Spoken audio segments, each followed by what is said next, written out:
வணக்கம். இந்திய நேரப்படி மதியம் 1:30 மணி செய்திகள். முதலில் தலைப்பு செய்திகளை காணலாம். நாடாளுமன்ற உறுப்பினர்களுடன் சென்று பிரதமர் நரேந்திர மோடியை சந்திக்க முடிவு. தொகுதி மறுவரையறை ஆலோசனை தொடர்பாக சட்டமன்றத்தில் முதலமைச்சர் மு.க.ஸ்டாலின் அறிவிப்பு. நீதிபதி யஸ்வந்த் வர்மா வீட்டில் பல கோடி ரூபாய் பணம் இருந்த விவகாரம். அவரிடம் இருந்த நீதித்துறை கடமைகள் பறிக்கப்பட்டுள்ளதாக டெல்லி உயர்நீதிமன்றம் அறிவிப்பு. விதிகளை மீறி செயல்படும் சாய பட்டறை ஆலைகள் மீது கடும் நடவடிக்கை. அமைச்சர் தங்கம் தென்னரசு எச்சரிக்கை. தமிழ்நாடு அரசும் ஆளுநரும் மோதல் போக்கை கைவிட பாமக நிறுவனர் ராமதாஸ் வலியுறுத்தல். 8 பல்கலைக்கழகங்களில் துணைவேந்தர்கள் இல்லாமல் இருப்பதை சுட்டிக்காட்டல். புதுச்சேரி சட்டப்பேரவையில் பரபரப்பு. எதிர்க்கட்சித் தலைவர் குண்டுக்கட்டாக வெளியேற்றம். சென்னை பெங்களூரு போட்டிக்கான டிக்கெட் விற்பனை நாளை தொடக்கம். ரசிகர்கள் இணையதளம் மூலமாக டிக்கெட் முன்பதிவு செய்து கொள்ளலாம் என அறிவிப்பு. காசாவில் உள்ள மிகப்பெரிய மருத்துவமனையில் இஸ்ரேல் ராணுவம் தாக்குதல். காசாவில் உயிரிழப்பு 50,000-ஐ தாண்டியதாக சுகாதாரத்துறை அமைச்சகம் அறிவிப்பு. IPL 2025 டெல்லி லக்னோ அணிகள் இன்று மோதல். இனி விரிவான செய்திகளை காணலாம். தொகுதி மறுவரையறையில் தமிழகத்தின் நலன் காக்க நாடாளுமன்ற உறுப்பினர்களுடன் சென்று பிரதமர் நரேந்திர மோடியை சந்திக்க முடிவு செய்துள்ளதாக முதலமைச்சர் மு.க.ஸ்டாலின் தெரிவித்துள்ளார். தொகுதி மறுவரையறை குறித்து சென்னையில் நடந்த ஆலோசனைக் கூட்டத்தில் எடுக்கப்பட்ட முடிவுகள் பற்றி சட்டமன்றத்தில் முதலமைச்சர் மு.க.ஸ்டாலின் பேசினார். அப்போது மக்கள் தொகை கட்டுப்பாட்டு திட்டங்களை சிறப்பாக செயல்படுத்திய மாநிலங்களை தொகுதி மறுவரையறை என்னும் பெயரில் தண்டிக்க கூடாது என்றும் வலியுறுத்தி சட்டமன்றத்தில் தீர்மானம் நிறைவேற்றப்பட்டுள்ளதாக அவர் தெரிவித்தார். தமிழ்நாடு முன்னெடுத்து செல்கிற தொகுதி மறுவரையறை விழிப்புணர்வு தேசிய அளவில் தாக்கத்தை ஏற்படுத்தி உள்ளதாகவும் அவர் தெரிவித்தார். தொகுதி மறுவரையறை விவகாரத்தில் தமிழக அரசின் நிலைப்பாட்டிற்கு ஆதரவு தெரிவித்த அதிமுக உள்ளிட்ட அனைத்து கட்சிகளுக்கும் முதலமைச்சர் நன்றி தெரிவித்தார். இப்போதுள்ள தொகுதிகளில் எண்ணிக்கையை மேலும் 30 ஆண்டுகளுக்கு நீடிக்க வேண்டும் என்றும் பிரதமரிடம் வலியுறுத்தப் போவதாகவும் மு.க.ஸ்டாலின் தெரிவித்தார். டெல்லி உயர்நீதிமன்ற நீதிபதி யஸ்வந்த் வர்மா வீட்டில் கோடிக்கணக்கான ரூபாய் பணம் இருந்த விவகாரத்தை அடுத்து அவரிடம் இருந்த நீதித்துறை கடமைகளை திரும்ப பெறப்பட்டுள்ளதாக உயர்நீதிமன்றம் அறிவித்துள்ளது. யஸ்வந்த் வர்மா வீட்டில் தீ விபத்து ஏற்பட்ட நிலையில் அங்கு தீயை கட்டுப்படுத்த சென்ற வீரர்கள் கட்டுக்கட்டாக பல கோடி ரூபாய் பணம் பதுக்கி வைக்கப்பட்டிருப்பதை கண்டனர். இந்த தகவல் வெளியாகி பரபரப்பை ஏற்படுத்திய நிலையில் தங்கள் வீட்டில் பணம் இருந்ததாக கூறப்படுவதை யஸ்வந்த் வர்மா மறுத்தார். அதே நேரத்தில் இது குறித்து விசாரிக்க மூத்த நீதிபதிகள் 3 அடங்கிய குழுவை உச்சநீதிமன்ற தலைமை நீதிபதி சஞ்சீவ் கண்ணா அமைத்துள்ளார். இந்த நிலையில் யஸ்வந்த் வர்மாவிடம் இருந்த நீதித்துறை கடமைகள் திரும்ப பெறப்பட்டுள்ளதாகவும் மறு உத்தரவு வரும் வரை இது தொடரும் என்றும் டெல்லி உயர்நீதிமன்றம் அறிவித்துள்ளது. விதிகளை மீறி செயல்படும் சாயப்பட்டறை ஆலைகள் மீது கடும் நடவடிக்கை எடுக்கப்படும் என்று அமைச்சர் தங்கம் தென்னரசு எச்சரிக்கை விடுத்துள்ளார். தமிழக சட்டசபையின் இன்றைய கேள்வி நேரத்தின் போது மாதவரம் வட்டாட்சியர் அலுவலகத்தில் சார்நிலை கருவூலம் அமைக்கப்படுமா என்றும் பொன்னேரி வட்டம் நிர்வாக வசதிக்காக 2ஆக பிரிக்கப்படுமா என்றும் கேள்வி எழுப்பப்பட்டது. இதற்கு பதிலளித்த அமைச்சர் தங்கம் தென்னரசு வட்டங்கள் பிரிப்பதற்கான கோரிக்கையை பேரவையில் பல உறுப்பினர்கள் விடுத்துள்ளனர். நிதிநிலைக்கு ஏற்ப முதலமைச்சர் கவனத்திற்கு கொண்டு செல்லப்பட்டு நடவடிக்கை எடுக்கப்படும் என்றார். தொடர்ந்து பேசிய அதிமுக உறுப்பினர் செங்கோட்டையன் பவானிசாகர் ஆற்றங்கரையோரத்தில் அமைக்க சாயப்பட்டறைக்கு வழங்கப்பட்டிருக்கும் அனுமதியை அரசு திரும்ப பெற வேண்டும் என கேட்டுக்கொண்டார். இதற்கு பதிலளித்து பேசிய அமைச்சர் தங்கம் தென்னரசு பவானி ஆற்றங்கரையில் இருந்து 500 மீட்டர் தொலைவில் சாயப்பட்டறை அமைக்க அனுமதி வழங்கப்பட்டிருப்பதாகவும் அந்த ஆலையால் விவசாய நிலங்கள் பாதிக்கப்படும் என ஏற்கனவே புகார் வந்திருப்பதாகவும் கூறினார். ஆலைகளில் வெளியேறும் கழிவுநீரை சிசிடிவி கேமராக்கள் மூலம் கண்காணிக்கும் பணி நடைபெறுது எனவும் விதிகளை மீறினால் அந்த ஆலை மீது நடவடிக்கை எடுக்கப்படும் என்றும் அவர் உறுதியளித்தார். தமிழ்நாடு ஆளுநரும் அரசும் தங்களிடையே உள்ள மோதல் போக்கை கைவிட்டு பல்கலைக்கழகங்களுக்கான துணைவேந்தர்களை நியமிக்க வேண்டும் என்றும் பாமக நிறுவனர் ராமதாஸ் வலியுறுத்தியுள்ளார். அவர் வெளியிட்டுள்ள அறிக்கையில் தமிழ்நாட்டில் சென்னை பல்கலைக்கழகம், மதுரை காமராஜர் பல்கலைக்கழகம், கோவை பாரதியார் பல்கலைக்கழகம், தமிழ்நாடு கல்வியியல் பல்கலைக்கழகம், அண்ணா பல்கலைக்கழகம், அண்ணாமலை பல்கலைக்கழகம், திருச்சி பாரதிதாசன் பல்கலைக்கழகம், தமிழ்நாடு விளையாட்டு பல்கலைக்கழகம் ஆகிய 8 பல்கலைக்கழகங்களுக்கும் துணைவேந்தர்கள் இல்லாமல் முடங்கி கிடப்பதாக குறிப்பிட்டுள்ளார். இதேபோல் தமிழ்நாடு கால்நடை மருத்துவ பல்கலைக்கழகம், சேலம் பெரியார் பல்கலைக்கழகம், வேலூர் திருவள்ளூர் பல்கலைக்கழகம், காரைக்குடி அழகப்பா பல்கலைக்கழகம், திருநெல்வேலி மனோன்மணியம் சுந்தர்னார் பல்கலைக்கழகம் ஆகியவற்றின் துணைவேந்தர்கள் பதவிக்காலம் விரைவில் முடிவடைய உள்ளதையும் குறிப்பிட்டுள்ளார். துணைவேந்தர்கள் நியமிக்கப்படாததால் பல பல்கலைக்கழகங்களில் பட்டமளிப்பு விழாக்கள் நடத்தப்படவில்லை என்றும், துணைவேந்தர் கையொப்பம் இல்லாமல் வழங்கப்படும் பட்டங்களுக்கு மதிப்பில்லை என்றும் ராமதாஸ் தெரிவித்துள்ளார். இதனால் அரசிற்கும் ஆளுநருக்கும் இடையேயான மோதல் முடிவுக்கு கொண்டு வந்து காலியாக உள்ள 8 பல்கலைக்கழகங்களில் துணைவேந்தர் பணியிடங்களையும் நிரப்ப வேண்டும் என்றும் ராமதாஸ் வலியுறுத்தியுள்ளார். தலைமை தேர்தல் அதிகாரி தலைமையில் இன்று அனைத்துக் கட்சி கூட்டம் நடைபெற உள்ளது. தலைமை தேர்தல் கமிஷனராக ஞானேஷ்குமார் சமீபத்தில் பொறுப்பேற்றதை தொடர்ந்து அனைத்து மாநில தலைமை தேர்தல் அதிகாரிகளையும் அழைத்து ஆலோசனை கூட்டம் நடத்தினார். அதில் மாநிலங்களில் உள்ள அரசியல் கட்சிகளிடம் தேர்தல் தொடர்பான பிரச்சினைகள் குறித்து கேட்டறிந்து தேர்தல் விதிகளின் அடிப்படையில் அவற்றை தீர்த்து வைக்க வேண்டும் என்றும் உத்தரவிட்டார். அதன்படி தமிழக தலைமை தேர்தல் அதிகாரி அர்ச்சனா பட்நாயக் இன்று அனைத்து கட்சிகளுடன் ஆலோசனை நடத்த உள்ளார். இந்த கூட்டம் சென்னை தலைமை செயலகத்தில் உள்ள பிரதான கட்டிடத்தின் 2வது மாடியில் உள்ள கூட்டரங்கில் மதியம் 3 மணி அளவில் நடைபெற உள்ளது. தமிழ்நாட்டில் பதிவு பெற்ற மாநில மற்றும் தேசிய கட்சிகள் இக்கூட்டத்தில் பங்கேற்கின்றனர். 18 வயதை எட்டியோர் வாக்காளர் பட்டியலில் சேர்ப்பது உள்ளிட்டவை தொடர்பான ஆலோசனை நடத்தப்படுகிறது. மேலும் தேர்தல் தொடர்பான பிரச்சினைகள் கேட்டறிந்து தீர்த்து வைக்கப்பட உள்ளன. வரும் 28ஆம் தேதி நடைபெறும் சென்னை பெங்களூரு போட்டிக்கான டிக்கெட் விற்பனை நாளை தொடங்குகிறது. இந்தியாவில் நடைபெறும் உள்ளூர் T20 தொடரான IPL-இன் 18வது சீசன் கோலாகலமாக தொடங்கியது. இந்த நிலையில் சேப்பாக்கம் மைதானத்தில் வருகின்ற 28ஆம் தேதி நடைபெறும் ஆட்டத்தில் சென்னை சூப்பர் கிங்ஸ் அணி ராயல் சேலஞ்சர்ஸ் பெங்களூரு அணியை சந்திக்கிறது. இந்த போட்டிக்கான டிக்கெட் விற்பனை நாளை காலை 10:15 மணிக்கு ஆன்லைனில் தொடங்கும் என்றும் சென்னை சூப்பர் கிங்ஸ் நிர்வாகம் அறிவித்துள்ளது. ரசிகர்கள் இணையதளம் மூலமாக டிக்கெட் முன்பதிவு செய்து கொள்ளலாம் என்றும் தெரிவிக்கப்பட்டுள்ளது. புதுச்சேரி சட்டசபையில் எதிர்க்கட்சி சட்டமன்ற உறுப்பினர்களை காவலர்கள் குண்டுக்கட்டாக தூக்கி வெளியேற்றினர். லஞ்சம் வாங்கிய வழக்கில் புதுச்சேரி பொதுப்பணித்துறை தலைமை பொறியாளர் தீனதயாளன் உள்ளிட்ட பொதுப்பணித்துறை அதிகாரிகளை சிபிஐ கைது செய்துள்ளது. இதற்கு பொறுப்பேற்று பொதுப்பணித்துறை அமைச்சர் லட்சுமி நாராயணன் பதவி விலக வேண்டும் என சட்டப்பேரவையில் சிவா உள்ளிட்ட திமுக, காங்கிரஸ் சட்டமன்ற உறுப்பினர்கள் வலியுறுத்தினர். மேலும் இதுகுறித்து சட்டசபையில் பேச வாய்ப்பளிக்காததை கண்டித்து தர்ணாவில் ஈடுபட்ட எதிர்க்கட்சி சட்டமன்ற உறுப்பினர்களை காவலர்கள் குண்டுக்கட்டாக தூக்கி வெளியேற்றினர். புதுச்சேரியில் பொதுப்பணித்துறை மூலம் கடந்த 3 நாள் நடக்கிற வேலையெல்லாம் ஆய்வு செய்யணும்னு சொல்லிட்டு இன்னைக்கு சட்டமன்றத்தில் நாங்கள் கேட்டோம். கேள்வி நேரத்தை தள்ளி வச்சுட்டு இதை எடுத்துக்கணும். புதுச்சேரிக்கு அது ஒரு முக்கியமான இன்னைக்கு மக்கள் எல்லாம் எதிர்பார்த்து இருக்காங்க. அதை இந்த அரசாங்கம் என்ன செய்ய போகுதுன்றதை மக்கள் எல்லாம் எதிர்பார்த்து இருக்கிற சூழ்நிலையில இதை நம்ம விவாதத்தை எடுத்துக்கணும்னு சொன்னோம். சபாநாயகர் மறுத்ததால நாங்கள் அமர்ந்து தர்ணா செஞ்சு எங்களை குண்டு கட்டாத்தி வெளியே போட்டிருக்காங்க. இன்னைக்கு புதுச்சேரியில் பல ஸ்மார்ட் சிட்டி திட்டத்திலையும் பொதுப்பணித்துறை பல நிலைகள்லையும் நீ தவறு நடக்குதுன்றது வெளிப்படையான ஒரு விஷயமா இருக்குது. இன்னைக்கு ஒரு தலைமை பொறியாளருடைய அலுவலகம் சீல் வைக்கப்பட்டிருக்குது. அந்த அலுவலகம் சீல் வைக்கப்பட்டிருக்கிற சூழ்நிலையில ஒட்டுமொத்த பொதுப்பணித்துறையினுடைய நிர்வாகமும் முடங்கி இருக்கிற சூழ்நிலையில இன்னைக்கு இந்த டிமாண்டு நடக்குது. டிமாண்டில் என்ன பதில யார் கொடுப்பாங்க இவங்களுக்குன்னு தெரியல. புதுச்சேரியில் இருக்கின்ற அதிகாரிகள், நேர்மையான அதிகாரிகள் பயந்து போயிருக்காங்க. இன்னைக்கு இதை ஒரு முக்கிய அலுவலகம் எடுத்துன்னு போனோம்னா அமைச்சரை ராஜினாமா செய்ய சொல்லி நாங்கள் கேட்குறோம். இந்த பொதுப்பணித்துறை அமைச்சரை அவர் பொறுப்பேற்று ராஜினாமா செய்யணும், முதல்வர் பொறுப்பேற்றுக்கணும்னு சொல்லியிருக்கிறோம். ஆனால் இதை பற்றிலாம் எதுவும் கவலைப்படாமல் தொடர்ந்து சபையை நடத்துகிறாங்க. புதுச்சேரி மக்கள் இதையெல்லாம் பார்த்துன்னு இருக்காங்க. இந்த அரசு மிக மோசமான ஒரு சூழ்நிலையில அதிகாரிகள் உண்டு கொழுக்கக்கூடிய ஒரு அரசாங்கம் இந்த அரசாங்கம் இருக்குது. மதுரை அருகே தனிப்படை காவலர் கொல்லப்பட்ட வழக்கில் தேடப்பட்டு வந்தவரை காவல்துறையினர் சுட்டுப்பிடித்துள்ளனர். விருதுநகர் மாவட்டம் நரிக்குடி அருகே உள்ள முக்குளம் அழகாபுரி கிராமத்தைச் சேர்ந்தவர் மலையரசன். இவர் சிவகங்கை மாவட்ட காளையார் கோவிலில் தனிப்படை காவலராக பணிபுரிந்து வந்தார். இவரது மனைவி பாண்டிச்செல்வி அண்மையில் நேரிட்ட கார் விபத்தில் சிக்கி மதுரையில் உள்ள தனியார் மருத்துவமனையில் அனுமதிக்கப்பட்டு அங்கு உயிரிழந்தார். மனைவியின் மருத்துவ ஆவணங்களை வாங்க செல்வதாக கூறிவிட்டு கடந்த திங்கட்கிழமை மதுரைக்கு வந்த மலையரசன் அதன் பின் வீடு திரும்பவில்லை. இந்த நிலையில் மதுரை சுற்றுச்சாலையில் ஈச்சநேரி கண்மாய் அருகே எரிந்த நிலையில் இவரது உடல் கடந்த செவ்வாய்க்கிழமை இரவு மீட்கப்பட்டது. இந்த கொலை வழக்கில் மூவேந்திரன் என்பவரை காவல்துறையினர் தீவிரமாக தேடி வந்த நிலையில் மதுரை அருகே சுட்டுப்பிடித்துள்ளனர்.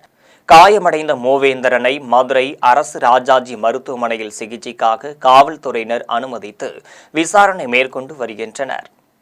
காலை உணவு திட்டம் விரிவாக்கம் செய்யப்படும் என்று முதல்வர் அறிவித்துள்ளதாக தூத்துக்குடியில் மகளிர் உரிமை அமைச்சர் கீதா ஜீவன் கூறினார்.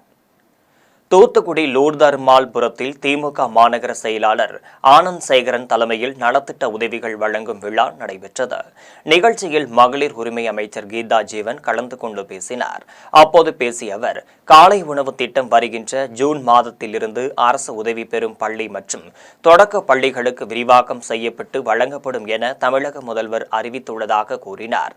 தொடர்ந்து மும்மொழி கொள்கைக்கு எதிர்ப்பு தெரிவித்து பேசினார். பின்னர் கூட்டத்தில் கலந்து கொண்ட பொதுமக்களுக்கு நலத்திட்ட உதவிகளை வழங்கினார். தேவக்கோட்டையில் ஆந்திராவிலிருந்து இலங்கைக்கு கடத்திச் சென்ற 26 கிலோ கஞ்சாவை போலீசார் பறிமுதல் செய்தனர். சிவகங்கை மாவட்டம் தேவக்கோட்டை ஒத்தக்கடை அருகில் உள்ள சோதனை சாவடியில் சந்தேகத்திற்கு இடமாக சென்ற காரை நிறுத்தி சோதனை செய்த போது தடை செய்யப்பட்ட 26 கிலோ கஞ்சா போதைப் பொருட்கள் இருந்தது கண்டுபிடிக்கப்பட்டது. இதையடுத்து அவற்றை பறிமுதல் செய்த போலீசார் தொடர்ந்து நடத்திய விசாரணையில் கேரள மாநிலத்தைச் சேர்ந்த அருண், விவித் ஆகிய இருவரும் ஆந்திராவிலிருந்து இலங்கைக்கு கடத்த சொகுசு காரில் 2 கிலோ பாக்கெட்டுகளாக 13 பாக்கெட்டுகள் என மொத்தம் 26 கிலோ கஞ்சா போதை பொருளை கொண்டு சென்றது தெரியவந்தது. இதையடுத்து இருவரையும் கைது செய்து கடத்தலுக்கு பயன்படுத்திய கார் மற்றும் 26 கிலோ கஞ்சாவை பறிமுதல் செய்து விசாரணை நடத்தி வருகின்றனர். விழுப்புரம் அருகே ஏற்பட்ட வெடிவிபத்தில் 10 வயது சிறுமி பரிதாபமாக உயிரிழந்தார். விழுப்புரம் மாவட்டம் அன்னியூர் அருகே உள்ள கிராமத்தில் திமுக ஊராட்சி மன்ற தலைவர் பிரகாஷ் தலைமையில் ஏரி கால்வாய் தூர்வாரும் பணி நடைபெற்றது. அப்போது கால்வாயில் நீர் வெளியேற தடையாக இருந்த பாறையை வெடி வைத்து அகற்றினர். இதில் பாறை வெடித்து சிதறியதில் ஏரியின் அருகே ஆடு மேய்த்து கொண்டிருந்த 10 வயது சிறுமியின் தலையில் பாறை விழுந்ததில் சிறுமிக்கு பலத்த காயம் ஏற்பட்டு சம்பவ இடத்திலேயே பரிதாபமாக உயிரிழந்தார். இதுகுறித்து தகவல் அறிந்து வந்த காவல்துறையினர் சிறுமியின் உடலை மீட்டு பிரேத பரிசோதனைக்காக அனுப்பி வைத்து விபத்து குறித்து விசாரணை நடத்தினர். ஆலங்குடி ஆயில் மில்லில் ஏற்பட்ட தீ விபத்தால் 10 லட்சம் மதிப்பிலான பொருட்கள் எரிந்து சேதமடைந்தது. புதுக்கோட்டை மாவட்டம் ஆலங்குடியில் சாகுல் என்பவருக்கு சொந்தமான ஆயில் மில் உள்ளது. இவர் கடையில் மேல் தளத்தில் நல்லெண்ணெய், எள் மூட்டைகள் மற்றும் அட்டை பெட்டிகள் என ஆயில் தயாரிப்புகளுக்கு தேவையான பொருட்களை வைத்துள்ளார். இந்த நிலையில் இங்கு திடீரென தீப்பற்றி ஆயில் மில் மேல் தளத்தில் உள்ள குடோன் முழுவதும் பரவியது. இதனை கண்ட அப்பகுதி மக்கள் தீயணைப்பு துறைக்கு தகவல் தெரிவித்தனர். பின்னர் 6 மணி நேரம் போராட்டத்திற்கு பின்பு தீயணைப்பு துறையினர் தீயை கட்டுக்குள் கொண்டு வந்தனர். இந்த தீ விபத்தால் ரூபாய் 10 லட்சம் மதிப்பிலான பொருட்கள் சேதமடைந்தது. ஓமலூரில் திமுக கொள்கை பரப்பு செயலாளர் லியோனி அதிமுக ஒரு மூழ்கு கப்பல் என்று விமர்சனம் செய்துள்ளார். சேலம் மாவட்டம் ஓமலூர் கிழக்கு ஒன்றிய திமுக சார்பில் நலத்திட்ட உதவிகள் வழங்கும் விழா நடைபெற்றது. கிழக்கு ஒன்றிய செயலாளர் ரமேஷ் தலைமையில் நடைபெற்ற பொதுக்கூட்டத்தில் திமுக கொள்கை பரப்பு செயலாளர் லியோனி கலந்து கொண்டு பேசினார். அப்போது பேசிய அவர், அதிமுக கப்பல் ஒரு மூழ்கும் கப்பல் எனவும், பன்னீர்செல்வம், சசிகலா தொடங்கி தற்போது செங்கோட்டையன் வரை பல ஓட்டைகள் அதிமுக கப்பலில் உள்ளதாக விமர்சனம் செய்தார். இதில் மாவட்ட கவுன்சிலர் சண்முகம், பேரூராட்சி தலைவர் செல்வராணி உள்ளிட்ட திமுக நிர்வாகிகள், பொதுமக்கள் என ஏராளமானோர் கலந்து கொண்டனர்.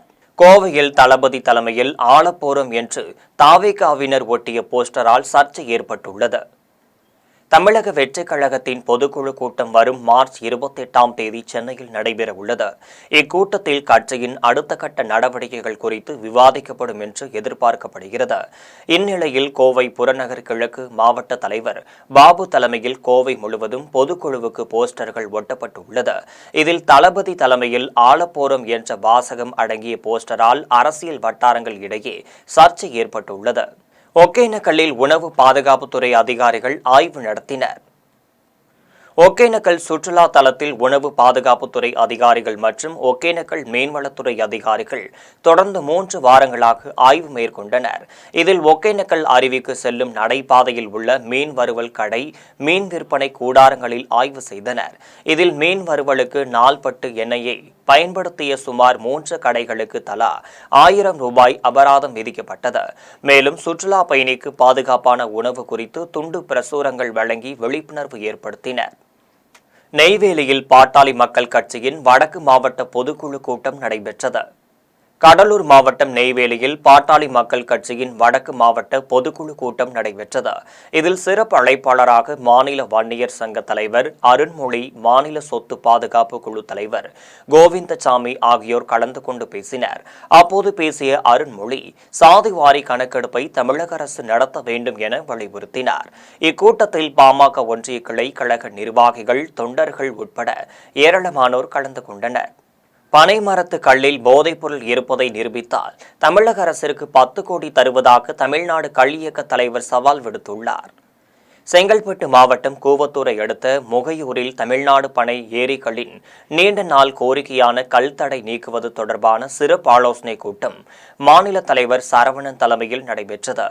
இதில் சிறப்பு அழைப்பாளராக தமிழ்நாடு கள் இயக்க தலைவர் நல்லசாமி கலந்து கொண்டு பேசினார். அப்போது பேசிய அவர், பனைமரத்து கல்லை ஆய்வு செய்து போதைப் பொருள்தான் என நிரூபித்தால் தமிழக அரசிற்கு 10 கோடி தருவதாக சவால் விடுத்தார். இதில் மாநில செயலாளர் பாலமுருகன், பொருளாளர் கண்ணன் உட்பட ஏராளமான பனையேறி தொழிலாளர்கள் கலந்து கொண்டனர். கள் இறக்குவதும் பருகுவதும் இந்திய அரசியலமைப்பு சட்டம் மக்களுக்கு கொடுத்திருக்கும் உணவு தேடும் உரிமை. மேலும் இது உலகளாவிய நடைமுறையும் ஆகும். ஆகவே நாங்கள் தமிழ்நாடு அரசிடம் கள்ளுக்கு அனுமதி கேட்கவில்லை, கள்ளுக்கடைகளை தமிழ்நாட்டில் திறக்க வேண்டும் என்ற கோரிக்கையினை வைக்கவில்லை. கள் இறக்குவதும் பருகுவதும் உரிமை என்கின்ற காரணத்தால் தடையை நீக்குங்கள் என்றுதான் கேட்கின்றோம். ஒவ்வொரு அரசியல் கட்சிகளுக்கும் நாங்கள் நெருக்கடி கொடுக்கவிருக்கின்றோம். கள் விடுதலையில் உடன்பாடு என்றால் வரவேற்போம், முரண்பாடு என்றால் வாதத்திற்கு அழைப்போம். அந்த வாத விவாதத்தில் அவர்கள் வெற்றி பெற்று விட்டால் 10 கோடி ரூபாய் பரிசும் அவர்களுக்கு கொடுக்கப்படும். எங்களுக்கு உடன்பாடுமில்லை, முரண்பாடுமில்லை என்ற நழுவல் போக்கில் ஒரு கட்சி தலைவர் சொன்னால், எதற்காக உங்களுக்கு கட்சி, எதற்காக தலைவர் பதவி என்ற கேள்வியை கேட்க நேரிடும். அவர்களால் இதற்கு பதில் சொல்ல முடியாது. கள்ளை ஆதரிக்கும் கட்சிகள், கள் இறக்கி சந்தைப்படுத்தும் போராளிகளுக்கு பாதுகாப்பு அரணாக இருக்க வேண்டும். இதை ஒவ்வொரு அரசியல் கட்சிகளுக்கும் நாங்கள் வேண்டுகோளாக வைக்கின்றோம். திருவண்ணாமலையில் தாவேகா சார்பில் கட்சி கொடி ஏற்றும் நிகழ்ச்சி நடைபெற்றது. திருவண்ணாமலை மாவட்டம் துறிஞ்சாபுரம் கிழக்கு ஒன்றிய கிராமங்களில் தமிழக வெற்றி கழக ஒன்றிய செயலாளர் பச்சையப்பன் தலைமையில் தாவேகா கட்சி கொடியேற்றும் நிகழ்ச்சி நடைபெற்றது. இதில் திருவண்ணாமலை மேற்கு மாவட்ட செயலாளர் கதிரவன் கலந்து கொண்டு கட்சி கொடியை ஏற்றி பொதுமக்களுக்கு இனிப்புகள் மற்றும் அன்னதானம் வழங்கினார். இதில் ஒன்றிய இளைஞரணி செயலாளர் சதீஷ்குமார், வர்த்தக அணி செயலாளர் விஜய், ஒன்றிய மகளிர் அணி செயலாளர் லட்சுமி உட்பட ஏராளமானோர் கலந்து கொண்டனர். விழுப்புரத்தில் கோவிலுக்குள் அனுமதிக்காமல் இருந்த பட்டியலின மக்களின் பிரச்சினை முடிவுக்கு வந்தது. விழுப்புரம் மாவட்டம் கோழியனூர் அருகே உள்ள திரௌபதி அம்மன் கோவிலில் கடந்த ஆண்டு நடைபெற்ற திருவிழாவின் போது கோவிலுக்கு சென்ற பட்டியலின மக்கள் மீது தாக்குதல் நடத்தப்பட்டது. அதனைத் தொடர்ந்து சட்ட ஒழுங்கு பிரச்சினை காரணமாக கோவில் பூட்டப்பட்டது. இதையடுத்து கோவிலை திறக்க வேண்டும் என இரு தரப்பிலும் சென்னை உயர்நீதிமன்றத்தில் வழக்கு தொடரப்பட்டது. இதில் பட்டியல் சமூக மக்களையும் கோவிலுக்குள் அனுமதிக்க வேண்டும் என்றும் தடுப்பவர்கள் மீது கைது நடவடிக்கை எடுக்கப்படும் எனவும் சென்னை உயர்நீதிமன்றம் உத்தரவிட்டதால் இரு தரப்பினரும் உத்தரவிற்கு கட்டுப்படுவதாக தெரிவித்தனர். இதன் அடிப்படையில் கோவிலை சுத்தம் செய்து கண்காணிப்பு கேமரா பொருத்தப்பட்ட பின்னர் இரு சமூகத்தினரும் ஒரே நாளில் கோவிலுக்குள் செல்ல உள்ளனர். வால்பாறை அரசு கலை மற்றும் அறிவியல் கல்லூரியில் 15வது பட்டமேற்பு விழா நடைபெற்றது. கோவை மாவட்டம் வால்பாறையில் உள்ள அரசு கலை மற்றும் அறிவியல் கல்லூரியில் 15வது பட்டமேற்பு விழா கல்லூரியின் முதல்வர் சிவசுப்பிரமணியன் தலைமையில் நடைபெற்றது. இதில் இணை இயக்குநர் ராமன் சிறப்பு விருந்தினராக கலந்து கொண்டு மாணவர்களுக்கு பட்டங்களை வழங்கி பாராட்டுகளை தெரிவித்தார். இவ்விழாவில் கல்லூரி பேராசிரியர்கள், அலுவலர் பணியாளர்கள் உட்பட ஏராளமானோர் கலந்து கொண்டனர். அந்தமான் கடல் பகுதியில் ஏற்பட்ட நிலநடுக்கமானது ரிக்டரில் 4.9 பதிவாகியுள்ளது. அந்தமான் கடல் பகுதியில் இன்று காலை திடீரென நிலநடுக்கம் ஏற்பட்டுள்ளது. காலை 9:59 மணி அளவில் ஏற்பட்ட நிலநடுக்கம் ரிக்டர் அளவில் 4.9 பதிவாகியுள்ளது என தேசிய நில அதிர்வு மையம் தெரிவித்துள்ளது. அந்தமான் கடலில் 10 கிலோமீட்டர் ஆழத்தை மையமாக கொண்டு இந்த நிலநடுக்கம் 10.27 டிகிரி வடக்கு அட்சரேகையிலும் 93.63 டிகிரி கிழக்கு தீர்க்க ரேகையிலும் இருக்கும் என முதலில் தீர்மானிக்கப்பட்டது. இந்த நிலநடுக்கத்தால் ஏற்பட்ட பாதிப்புகள் பற்றி விவரங்கள் எதுவும் வெளியிடப்படவில்லை. லடாக்கில் இன்று ஏற்பட்ட நிலநடுக்கம் ரிக்டர் அளவுகோலில் 3.6 பதிவாகியுள்ளது. லடாக்கில் இன்று காலை திடீரென நிலநடுக்கம் ஏற்பட்டது. இந்திய நேரப்படி காலை 4:32 மணியளவில் ஏற்பட்ட இந்த நிலநடுக்கம் ரிக்டர் அளவுகோலில் 3.6 பதிவானதாக தேசிய நில அதிர்வு மையம் தெரிவித்துள்ளது. 10 கிலோமீட்டர் ஆழத்தில் ஏற்பட்ட இந்த நிலநடுக்கம் 34.35 டிகிரி வடக்கு அட்ச ரேகையிலும் 78.6 டிகிரி கிழக்கு தீர்க்க ரேகையிலும் இருக்கும் என முதலில் தீர்மானிக்கப்பட்டது. இந்த நிலநடுக்கத்தால் ஏற்பட்ட சேதம் மற்றும் பாதிப்பு குறித்து எந்தவித தகவலும் வெளியாகவில்லை. இனி வருவது உலகச் செய்திகள்.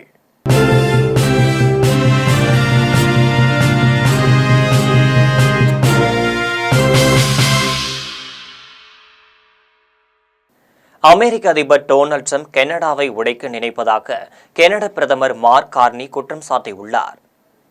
கனடாவின் அண்டை நாடும் அதன் மிகப்பெரிய வணிக கூட்டாளியுமான அமெரிக்கா அண்மை காலமாக கனடா பொருட்களுக்கான இறக்குமதி வரியை அதிகரித்துள்ளது. அது மட்டுமல்லாமல் கனடாவை 51வது மாநிலமாக இணைத்துக் கொள்வோம் என்று ட்ரம்ப் அச்சுறுத்தியுள்ளார். இந்த நிலையில் மக்களின் வலுவான ஆதரவை பெறதான் விரும்புவதாகவும் அதற்காக ஏப்ரல் 28ஆம் நாள் திடீரென தேர்தலை எதிர்கொள்வதாகவும் கனடா பிரதமர் மார்க் கார்லின் அறிவித்துள்ளார். கனடாவின் பொருளாதாரத்தையும் பாதுகாப்பையும் வலுப்படுத்துவது ட்ரம்புக்கு கொடுக்கும் பதிலடியாக இருக்க வேண்டும் என்றும் மார்க் கார்னி தெரிவித்துள்ளார். இனி வருவது விளையாட்டு செய்திகள்.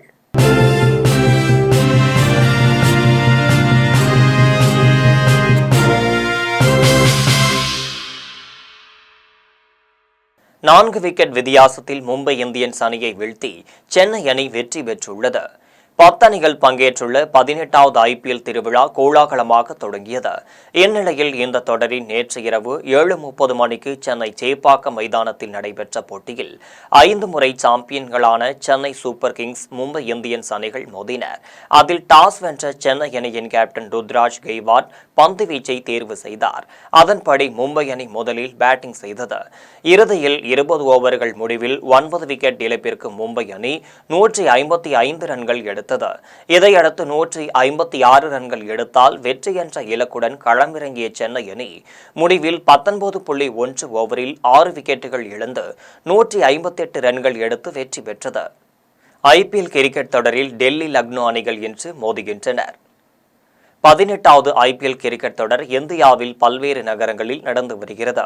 இதில் 3வது நாளான இன்று இரவு 7:30 மணிக்கு விசாகப்பட்டினத்தில் நடைபெறும் 4வது லீக் ஆட்டத்தில் டெல்லி கேபிட்டல்ஸ் அணி லக்னோ சூப்பர் ஜெயண்ட்ஸ் சந்திக்கிறது.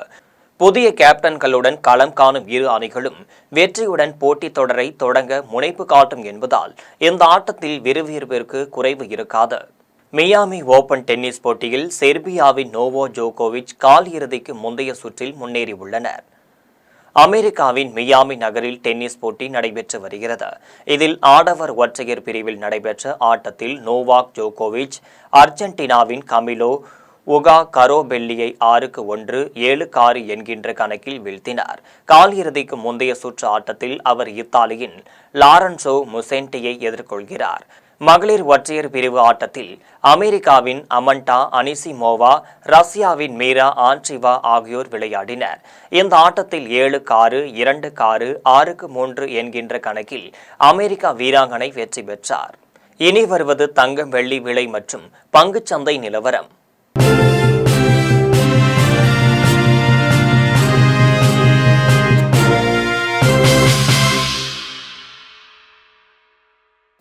சென்னையில் ஆபரண தங்கத்தின் விலை ஒரு சவரன் 65,720 ரூபாய்க்கு விற்பனை செய்யப்படுகிறது. சென்னையில் இன்று ஆபரண தங்கத்தின் விலை கிராமிற்கு 15 ரூபாய் குறைந்து 8,215 ரூபாய்க்கு விற்பனை செய்யப்படுகிறது. மேலும் ஒரு சவரன் 120 ரூபாய் குறைந்து 65,720 ரூபாய்க்கு விற்பனை செய்யப்படுகிறது. 24 கேரட் தூய தங்கம் ஒரு சவரன் 71,696 ரூபாய்க்கு விற்பனை செய்யப்படுகிறது. மேலும் 1 கிராம் வெள்ளி 110 ரூபாய்க்கும் 1 கிலோ வெள்ளி 1,10,000 ரூபாய்க்கும் விற்பனை செய்யப்படுகிறது. மும்பை பங்குச்சந்தை இன்று உயர்வுடன் காணப்படுகிறது. மும்பை பங்குச்சந்தை குறியீட்டு எண் சென்செக்ஸ் 875 புள்ளிகள் அதிகரித்து 77,781 புள்ளிகளில் வணிகமாகிறது. தேசிய பங்குச்சந்தை குறியீட்டு எண் நிப்டி 265 புள்ளிகள் அதிகரித்து 23,615 புள்ளிகளில் வணிகமாகிறது. மீண்டும் ஜெம் தலைப்பு செய்திகள். நாடாளுமன்ற உறுப்பினர்களுடன் சென்று பிரதமர் நரேந்திர மோடியை சந்திக்க முடிவு. தொகுதி மறுவரையறை ஆலோசனை தொடர்பாக சட்டமன்றத்தில் முதலமைச்சர் மு.க.ஸ்டாலின் அறிவிப்பு. நீதிபதி யஸ்வந்த் வர்மா வீட்டில் பல கோடி ரூபாய் பணம் இருந்த விவகாரம். அவரிடம் இருந்த நீதித்துறை கடமைகள் பறிக்கப்பட்டுள்ளதாக டெல்லி உயர்நீதிமன்றம் அறிவிப்பு. விதிகளை மீறி செயல்படும் சாய பட்டறை ஆலைகள் மீது கடும் நடவடிக்கை. அமைச்சர் தங்கம் தென்னரசு எச்சரிக்கை. தமிழ்நாடு அரசும் ஆளுநரும் மோதல் போக்கை கைவிட பாமக நிறுவனர் ராமதாஸ் வலியுறுத்தல். 8 பல்கலைக்கழகங்களில் துணைவேந்தர்கள் இல்லாமல் இருப்பதை சுட்டிக்காட்டல். புதுச்சேரி சட்டப்பேரவையில் பரபரப்பு. எதிர்க்கட்சித் தலைவர் குண்டுக்கட்டாக வெளியேற்றம். சென்னை பெங்களூரு போட்டிக்கான டிக்கெட் விற்பனை நாளை தொடக்கம். ரசிகர்கள் இணையதளம் மூலமாக டிக்கெட் முன்பதிவு செய்து கொள்ளலாம் என அறிவிப்பு. காசாவில் உள்ள மிகப்பெரிய மருத்துவமனையில் இஸ்ரேல் ராணுவம் தாக்குதல். காசாவில் உயிரிழப்பு 50,000 தாண்டியதாக சுகாதாரத்துறை அமைச்சகம் அறிவிப்பு. IPL 2025 டெல்லி லக்னோ அணிகள் இன்று மோதல். இத்துடன் ஜெம் செய்திகள் நிறைவடைகின்றன. மீண்டும் ஜெம் செய்திகள் மாலை 6 மணிக்கு. உடனுக்குடன் செய்திகளை காண gemlive.tv என்ற இணையதளத்தில் இணைந்திருங்கள். நன்றி, வணக்கம்.